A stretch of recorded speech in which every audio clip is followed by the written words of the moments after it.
Okay, the three jewels of Buddhism. These are going to help us think about what are some central foundational principles that allow us even to see all of these practices under the large umbrella of the name Buddhism. Okay, so number one, the Buddha, of course, right? So we know that Siddhartha Gautama is a historical figure, and here we have just some other names. Sometimes Siddhartha Gautama is called Shakyamuni, which refers to his tribe or clan. Tathagata refers to thinking about how he's already kind of gone forward in enlightenment.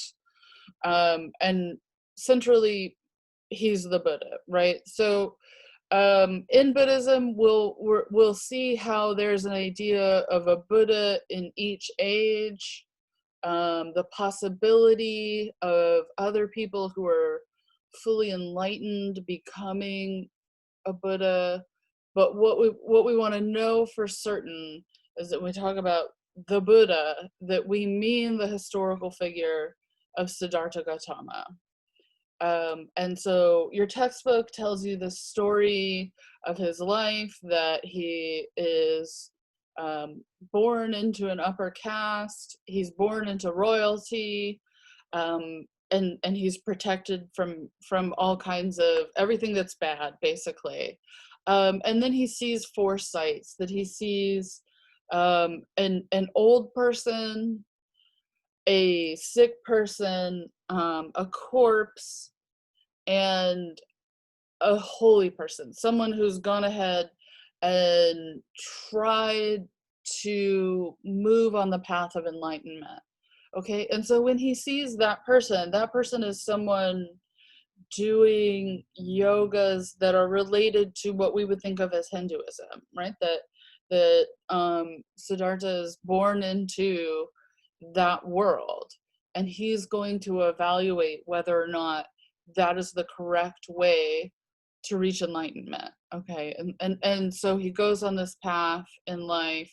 He tries living as an ascetic, as a person who totally tries to take them out of the world, who, as stories go, only eats 1 grain of rice per day, right? So we know there's the historical Siddhartha Gautama, but then there are these other embellishments in the way that people tell stories about him. None of these things work, and so he leaves and he goes and he sits under a tree. He tries something that he has learned in his travels, meditation, and through that night of meditation, he conquers all kinds of demons and spirits, and he comes to full enlightenment. But instead of leaving this world, which he could at that point, he's achieved the level of enlightenment that when he dies, he will pass into nirvana. Uh, but instead of that, he stays and he founds a community because he wants to go back to the people who he knows, who he loves, who he's worked with already on his path, to say, I've realized what was wrong about those other teachings, and I've found the correct path forward. So we'll talk about the details of those teachings. The second jewel is Dharma. Okay, so one of the things we really got to pay attention to is that with Buddhism, Dharma means something quite different from what it means in Hinduism. So he takes the concept of Dharma, he takes that term, we really have to rethink it. For him, it means the truth. It's also translated as teachings, right? That the idea of institutionalizing Buddhism, of allowing the Buddha's teachings to go on even after his death, these then rely on the Buddha's teachings, okay? And they express the real truth of how to reach enlightenment. So here it doesn't mean duty. It doesn't have anything to do with caste. Theoretically, it's not about gender, although we'll talk about how gender is kind of controversial with in early Buddhism and even with the Buddha, but also in continuing practice. Um, so all of the different concepts and teachings that we're going to see, those are Dharma. The third jewel of Buddhism is the Sangha, is the community.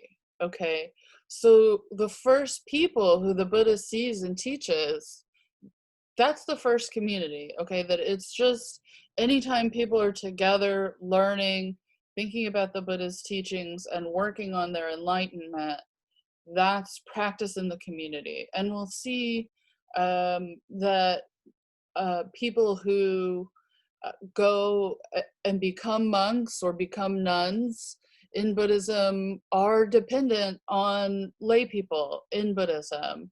That there's much more room, thought toward lay people in Mahayana and Vajrayana Buddhism, but they're important in Theravada as well. They're important in early India, but they're important in the kind of interdependence is important in other places as well too. Okay, so community is both about those who have dedicated themselves to Buddhism really fully being the monks, but then there are